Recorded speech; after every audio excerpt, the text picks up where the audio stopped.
everybody, welcome to the Purtee Show. This week we're going to be having Tony Wash on, who is one of the brains behind Skeletons in the Closet. There's a rake, and It's My Party, and I'll Die If I Want To, which is a choose-your-own-adventure horror experience. All of these films are available Blu-ray, DVD, the whole 9 yards. You can get them at scotchworthy.com. They're all great. Tony's great. And I want to thank everybody for watching. It's true when they say if you up your production value a little bit, see, look, I have a lapel mic now. If you up your production quality, and I have the Christmas wreath of doom here as well.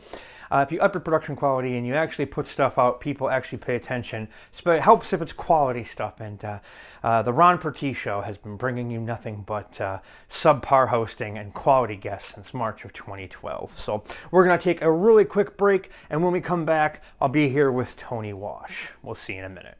Are you a horror fan? Do you like wearing your fandom on your shirt and showing the entire world? Then head over to frightrags.com and get all sorts of cool memorabilia and t-shirts to show the world that you are a true horror fan, from enamel pins to collectible cards, socks, and t-shirts with your favorite horror icons on them. Head over to frightrags.com, and when checking out, use promo code Purtee10, that's P as in Peter, URTEE 10, and save 10% on your order today. And we're back, everybody. Thanks for sticking with us. This week on the program, like I told you, we are going to have the brains behind Scotchworthy Productions and one of the people behind Skeletons in the Closet, which is now available on Amazon Instant. Well, it's actually been there for a little bit as you're watching this. But without any further ado, ladies and gentlemen, Mr. Tony Wash. Tony, how you doing, buddy? I'm good, Ron. How are you? I am surviving. Now, we don't actually live too far from each other. Because you're in Chicago. Not in the city proper, but I'm in the suburbs. I'm in currently Palatine. Oh, okay. So western suburbs of Chicago, kind of around Schaumburg. Yeah, and I'm in Racine, so we're not too far apart. We're still in the Midwest, awaiting murder hornets. Yeah, right. Well, it's just a matter of time until those little bastards come up here. Yeah, we've met. We meet at all the Days of the Dead conventions in Chicago, so I knew we were somewhat local, Midwest. Yeah, I think the last one I saw you, it was the last one I went to. I didn't go to this last year's, or wasn't that last year's? I can never remember. They all kind of run together after a while. Yeah, they do. But we'll get into background and stuff like that in a minute. But I noticed something with Skeletons in the Closet last night when I gave it a rewatch. And I'm sure this is probably something that's commonplace to everybody, and they recognize it right away, but I didn't because I'm slow. How much was this influenced by WFLD, Fox 13, and like Svengoolie from back in the 80s when he was on, was it 32 or whatever? To be completely honest, I never really watched any of that stuff as a kid. I mean, I knew who Svengoolie was, and I think the first flashback weekend I did, which was I think 2009. Svengoolie was there, and he was going around and like interviewing people at the booths, and we were doing makeup demos because I used to have the Scotchworthy girls, is what I called them, and they were kind of like the Suicide Girls, where they were, I had girls that I worked at the restaurants and stuff with that were good looking, that would dress up in, the Elvira costume from It's My Party and I'll Die If I Want To, right, or Bride of Frankenstein or whatever. And we would do makeup on them, and then they would kind of walk around and promote our stuff. And we were doing a makeup on one of the girls, and Svengoolie came up and interviewed us. So I've been on his show, but I hadn't really been a huge fan of it in the sense of growing up with it or anything, but it was definitely inspired by Elvira. Those were the first movies that my dad would rent with me when I wanted to rent horror movies as a kid. When I went from the black and white Universal movies and the monster movies from the 50s to the more modern day stuff, it was kind of separated by a soft cushion of Elvira content. And so it was very influenced by that. And then surprisingly enough, even though I never watched Tales from the Crypt when I was a kid, we had HBO, but my mother was pretty strict about what we could and couldn't watch. And so she didn't want me to watch that. But I remember watching the intro to it all the time. And that intro moving in through the yard and up into the house and pet through the secret door. That was always very horror to me. That's what horror was the big old Victorian mansion crumbling and dilapidated on the old hill with the moon behind it and the dead trees and graveyard in the front. So it's channeling all of that. Right. It really, like, when I'm watching it again, I'm like, I really wish that there were TV stations like that back in the day that were, saying fuck this and fuck that. I'm like, that would be awesome. But now, when it comes to, you were talking about how you first got started with horror with your Universal stuff like that. I remember I saw Chainsaw at 7, and then I didn't see anything. Then I saw Nightmare 3. Fell instantly in love with Patricia Arquette. And I go back and I watch him like, oh God, I feel like such a creeper watching it now, and still kind of like, damn, she's still kind of cute. So I had to actually go look to see how old she was when she shot Nightmare 3. And when it said 19, I was like, whew, that's okay, good, we're good. But I remember the first movie I actually rented myself. I don't know if you've ever heard of it, called Alien Prey. No, I've never. I might have heard of it, but it. Do you know the book Horror Movie a Day by Brian Collins? Yeah. Okay, it's in there. It's under its actual title, which is Prey, I guess. And it's about an alien that lands on Earth, takes over a man's body, starts living with lesbians, and then kills them both, setting up an invasion. But the only problem is the alien, when he's in alien form, looks like a koala bear. So he's not very threatening at all. And then you look into it, and there's this sequence in a lake, and everybody who was in that shot had to have tetanus shots and all sorts of other stuff because of everything that was in the lake. So, independent filmmaking, yay! Well, you look at, like, that sounds very similar to, like, was that Headhunter was the name of the movie, or The Borrower. If you ever saw The Borrower back from, I think that was late 80s. It wasn't 90s yet.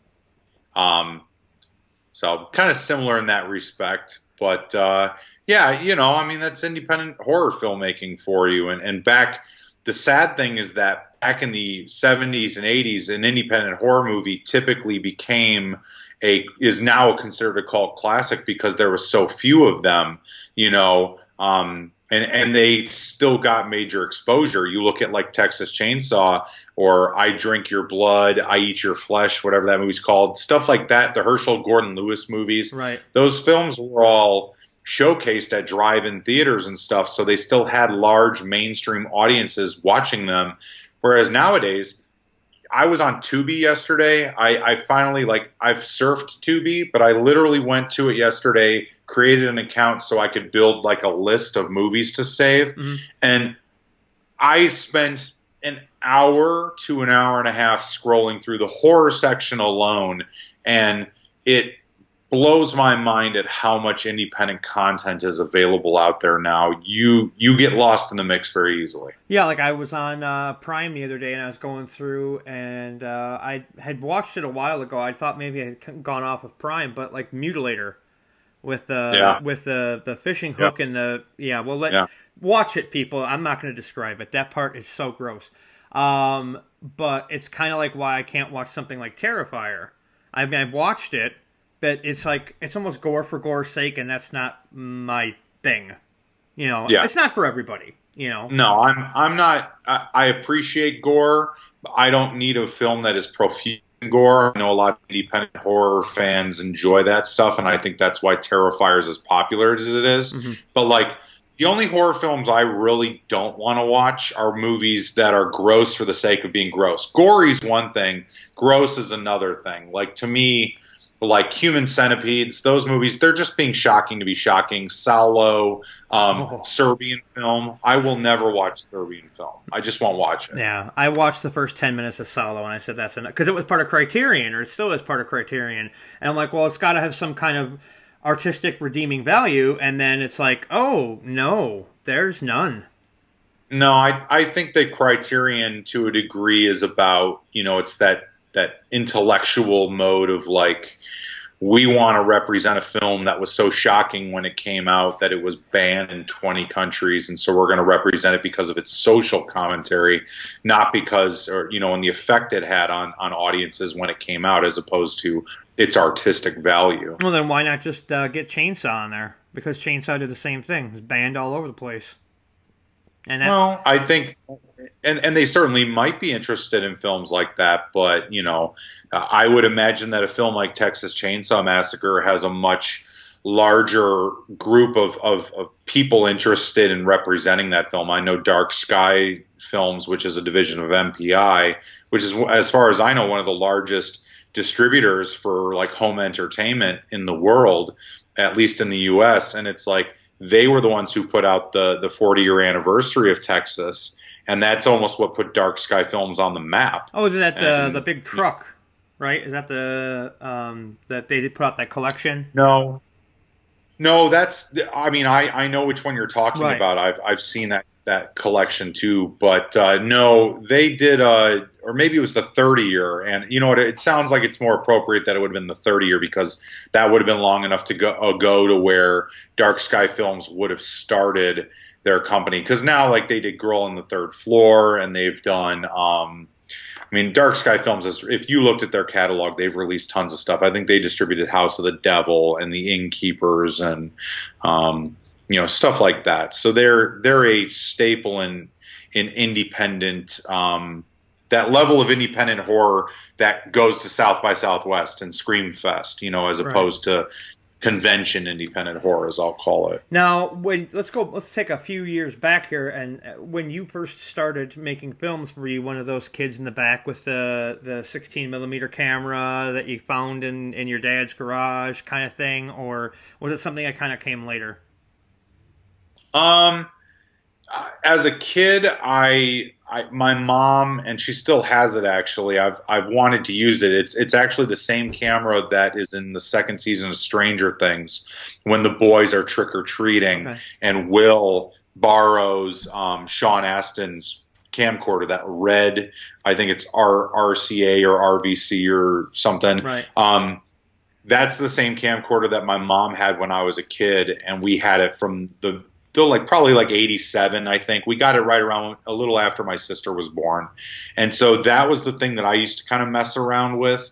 The first thing I wanted to do was I wanted to shoot a Kung Fu movie. I was really big into crappy Kung Fu films. I worked at a video store starting at, I want to say 14. And I remember watching Drunken Master and Crippled Masters and just all these really absurd Kung Fu movies. So that's kind of what I started doing was planning stuff like that I would shoot in my backyard with that camcorder. And then my mom's dad had a 16 millimeter camera, and I got that. I bought film for it, but I never really spent much time messing with it because it just seemed it was too involved. I didn't have the attention span to get into it. I wasn't interested enough in the technical aspect of it. I've never been a cinematographer. I've never been intrigued by the process of developing and all that stuff with film. To me, it's more about just telling the story. I'm the exact same way. My best films have always been when I had somebody else running the camera. If I'm left to my own devices, you're going to get a big ball of shit. But yeah, and that's how I am. If no one would pay attention to Scotchworthy. Well, I can't say that because I did shoot It's My Party and I'll Die If I Want To, my first feature. But everything since then, I've had a cinematographer, and I've had a gaffer, and I've had a grip team and an electrical team and a camera department. And it's like, that is what makes our films as good as they are. That's 60% of it, I would say. It has nothing to do with me. I'm just the one who's orchestrating it and making sure everybody's doing their job, but I'm not the one creating any of that stuff. Well, I mean, but for example, when we shot that last movie, I talked to you about it, Days of the Dead, and you said good luck shooting 9 pages of dialogue in 4 hours. We did it. Oh. We did it. But it's. I think it's one of those things is the director especially. While he 9 times out of 10 when it comes to independent film, he's written the script as well. He's there more to keep the actors going the direction they're supposed to go and making sure the story is panning out the way it's supposed to be, while everybody else is handling the minutia of everything else, so then the director can focus on the actors and the performances and everything like that. And I think a lot of times directors will unwarrantingly get a lot of shit. I mean, but when they get a lot of shit, you also got to remember when something amazing happens, the directors are going to get all the credit too. So they kind of, first of all, I want to comment on the fact that the director, it's great when you have a crew because then you can take the time to focus on working with your actors to get the performances that you want.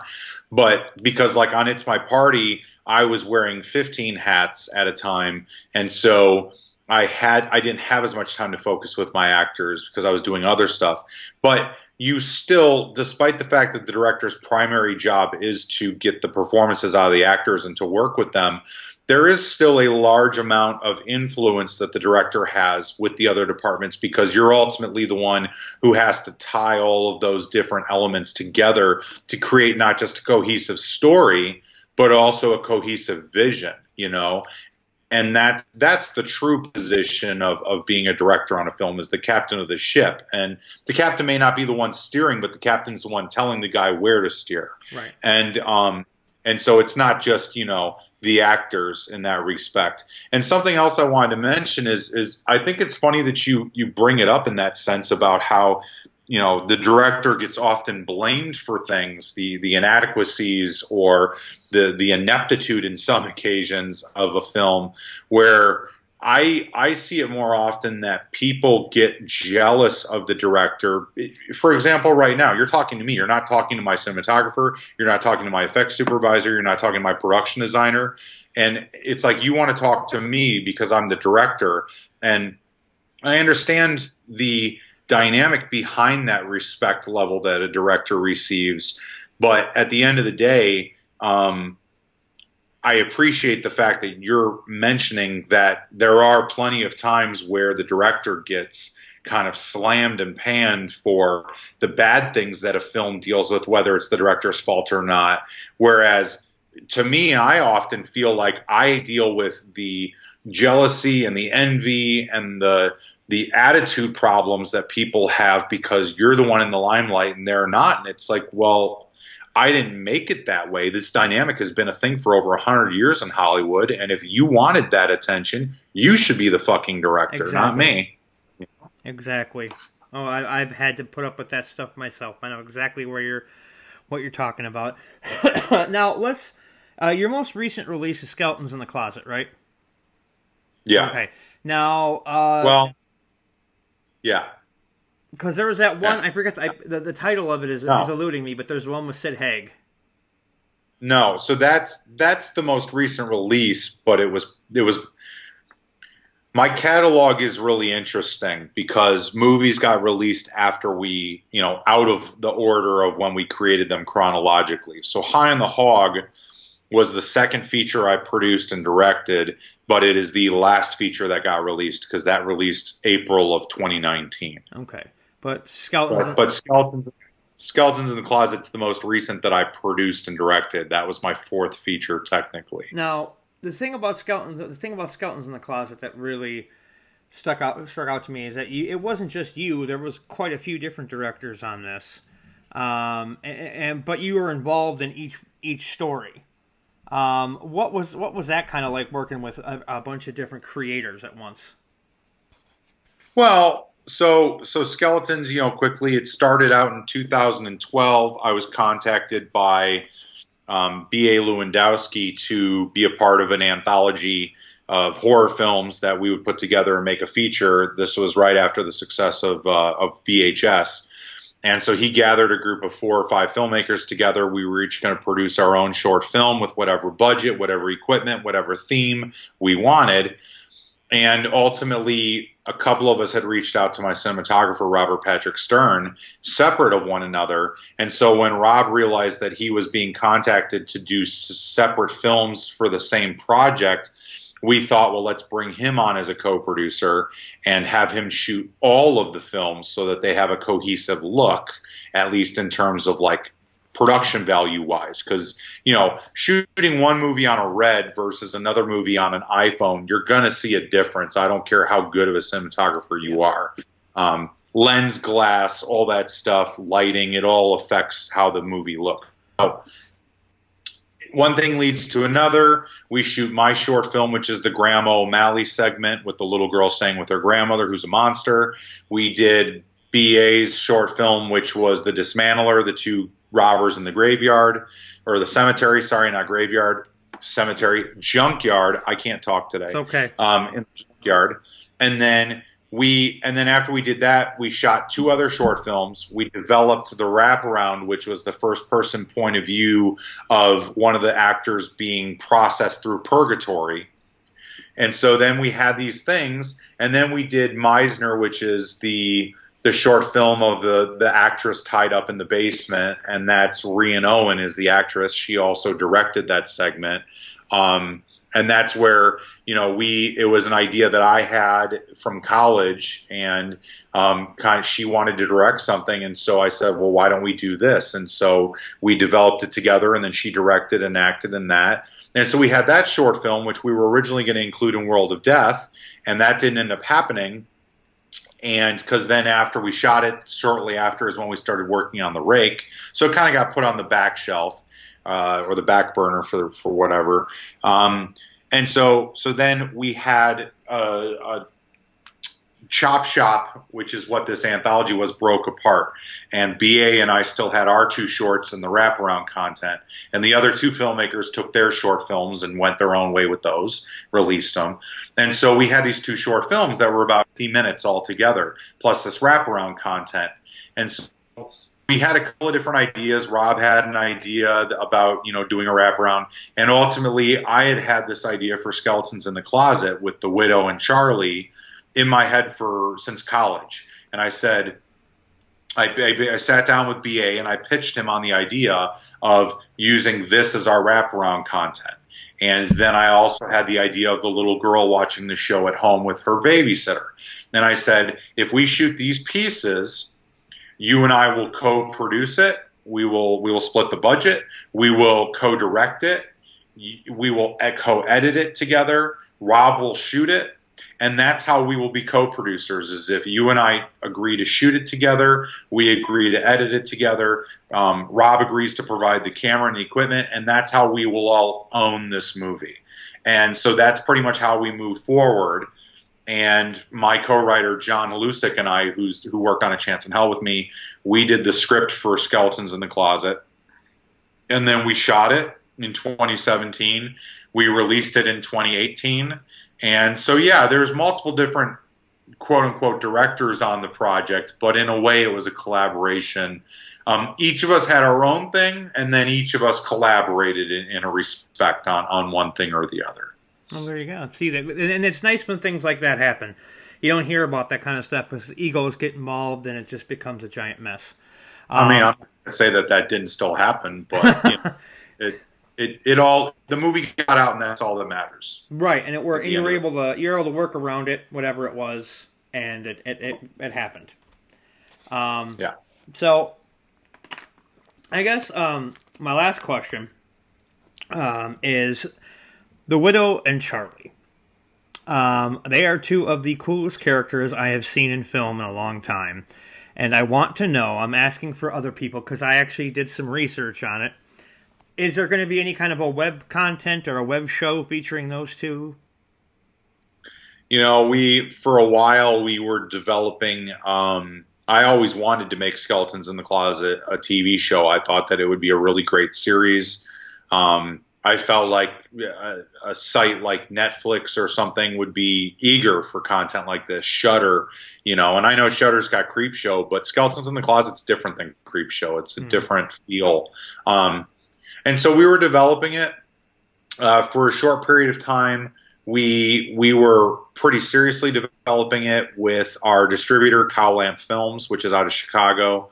And they had attached John Naughton and his producing partner, Stephen Jones, to the project. John McNaughton's most notably known for Wild Things and Portrait of a Serial Killer, Henry Portrait of a Serial Killer. So it was kind of cool to have someone of his stature and reputation attached to the project. I don't think that he was necessarily the right. He didn't have the right. I don't think he was the right. I can't think of the word. It wasn't the right fit. I don't think that his style of filmmaking was necessarily appropriate for what we were trying to accomplish with Skeletons in the Closet. But so, ultimately it didn't end up working out. And so now, here we are, we're kind of in 2019 at this point, and we've decided we're gonna move past that.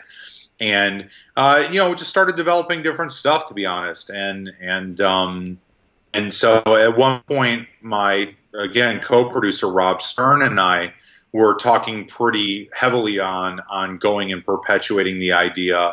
And our actors are very interested in moving on with it. But I think that we're going to kind of take a break from that, just because it's not something.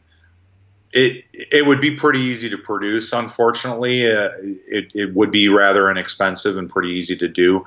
But I think that we just have to let me see. Independent filmmaking is very difficult because there's so many independent filmmakers. Like I said earlier, you get lost in the mix so easily. And so if Skeletons in the Closet, I think, is as fun of a movie as I think it is, obviously people such as yourself really enjoy it, which I sincerely appreciate those compliments.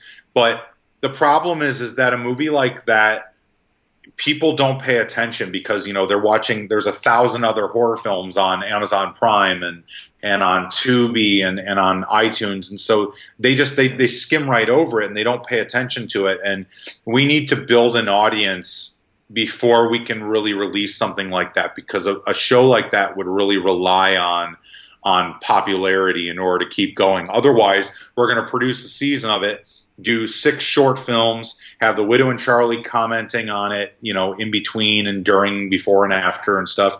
And then people are, we're going to get 1,000, 2,000, 3,000 people to watch it. And even if all 3,000 of them love it, unless they're every day on Facebook and Instagram sharing it, saying, you guys got to watch this movie, you got to, and basically perpetuating its success, similar to what happened with Terrifier, the biggest difference being that Terrifier was on Netflix, and that's why everybody watched it, because everybody has Netflix. You're just not going to build the popularity. And so I don't want to blow the load, so to speak, before it would be the right time. So really excited. We've got a couple of projects right now that we're developing. There's some potential mid-quarantine style quarantining film crew type of work potential, as well as, once all this starts to settle down a bit, hopefully getting something going. And so I think that if we can get a project out there that really jumps us to the next level of success and notoriety, then we can go back and re-examine something like Skeletons and potentially bring that back into the light again. Yeah, that actually answered my actual last question, was how you're handling the creativity bug, not being able to go out and make stuff. Well, I said the last movie I produced was in 2017, so it was 3 years ago at this point, and I want to be on more film sets, but I also have a full-time job, so, where I work 50 hours a week, so it's not like I have the opportunity to go and shoot a movie, once a year or twice a year, like some people do. Right. And thankfully, I have a job, so I'm able to pay my bills, and that's why I got a full-time job. But it ultimately doesn't give me the same freedom that I had 10 years ago when I was bartending and could take a month and a half off of work and shoot a movie. So, I definitely plan on moving forward and doing stuff. I'm saving vacation time at work so that I can take time off and shoot a movie when the time comes. But right now is the perfect opportunity to develop scripts and to, one of my favorite quotes is luck occurs when opportunity meets preparation. And I am all about trying to set Scotchworthy up so that when an opportunity presents itself, we're not just saying, well, here's these 4 movies that we produced over the last 15 years, and they're pretty cool. Don't you agree? Yeah? You want to know what's next? I don't have anything to give you next except for a log line or a synopsis. Instead, now I've got scripts being completed so that I can say, and pitch decks being built so that when someone comes to me and says, what are you doing next? Do you have ideas? Or when someone says, I want to introduce you to this person, now I have things that I can bring with me. So it's not just me that they're investing in, it's the concept because they can actually see the concept. Well, there you go. Now, indie filmmakers, that's what you got to do. Start writing and writing and writing and writing and getting stuff ready for when we can go outside again. Tony, it's been a real blast having you on. You can get his films. It's at Scotchworthy.com. Yep, Scotchworthy.com. You can find our channel, Scotchworthy TV, on YouTube. Scotchworthy's like a bottle of scotch, and worthy like we are not worthy, but it's all one word, Scotchworthy. Like I said, YouTube is Scotchworthy TV. We're really trying to get that going right now. So it's and as at this point, Scotchworthy TV doesn't have any content except for a couple of trailers and my demo reel on it. But I've been doing Facebook watch parties for the last month, kind of watching my movies with an audience and talking about them. And we've been doing trivia and having Zoom calls with the cast and crew and stuff. And so I'm gonna be doing that. Transitioning those over to YouTube. We're going to have a bunch of different content as well on there. I think I'm going to start hosting a horror trivia show on YouTube and a video podcast. And I've been doing at the conventions for the last year, I've been curating and hosting a no bullshit filmmaking discussion roundtable where it's like, a lot of panels at these horror conventions. It'll be the filmmakers or the actors, up on us, up behind a table, and the audience then asks them questions. And what I did was I turned that into a round table where the filmmakers that are in the audience are actually a part of the discussion as well, so that we're all learning from one another. And so I'm looking at taking that and I've been hosting those with Vince DeSanti, who directed Never Hike Alone, that really popular 13th fan film. Yeah. And he and I are looking to transition this now to an online kind of platform. And so hopefully, we'll get people out there across the world paying attention and wanting to learn from our mistakes, and we can learn from theirs and stuff. So check out Scotchworthy TV on YouTube for sure. There you go, Tony. It's been a real blast having you on. We'll have to have you on again. It's the door is always open, as they say. Well, I appreciate that. Just take your shoes off before you come in, because I just cleaned the carpet. Oh, yeah. So, yeah, for sure. All right, everybody. We'll talk to you. What's that? I was just going to say, I appreciate you having me on. Oh, no. It's... I'm always in love with talking to people about my films and what my friends and I create. So, I'm happy to be a part of the show anytime, and I'm happy to answer any other questions. You certainly don't have to cut this short from my account. I'm still here. I'm doing nothing. So... Well, we have a set time we do things in, so. Yeah. But all right, everybody. Tony, thanks again, and check out World of Death too. That's awesome. You can find that on and I'm not just saying that because I've been part of it, but even though I am. But yeah. But I want to thank you so much, and everybody will be right back. This episode of the Ron Purtee Show is brought to you by Audible.com. Get a free audiobook download and 30-day free trial at audibletrial.com/Ron Show. Over 150,000 titles to choose from for your iPhone, Android, Kindle, or MP3 player. So head over to audibletrial.com/Ron Show today. That was a lot of fun. I want to thank Tony for being on. He's always welcome back. He's a great guy. Midwest fellow. And here I want to show everyone. You can get your copy of It's My Party and I'll Die If I Want To. I have mine right here. You can get it at Scotchworthy.com. This is the Fuck Start Your Face edition.